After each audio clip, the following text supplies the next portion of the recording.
கர்த்தர் என் மேய்ப்பராயிருக்கிறார், நான் தாழ்ச்சி அடையேன். அவர் என்னை புல்லுள்ள இடங்களை மேய்த்து அமர்ந்த தண்ணீர்கள் அண்டையில் என்னை கொண்டு போய் விடுகிறார்.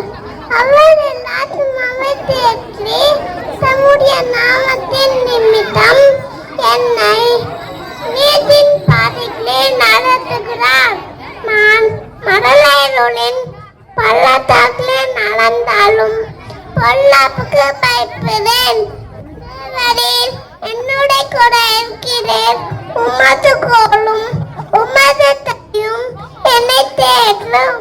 என் சத்துருக்களுக்கு முன்பாக நீர் என் பந்திய ஆயனப்படுத்தி என் தலையை எண்ணெயால் அபிஷேகம் பண்ணுகிறேன். என் பதிலும் நிரம்பி வருகிறது. என் ஜீவனுள்ள நாளெல்லாம் நன்மையும் கிருபையும் என்னை தொடரும். நான் கர்த்தருடைய வீட்டிலே நித்தியமாக நிலைத்திருப்பேன்.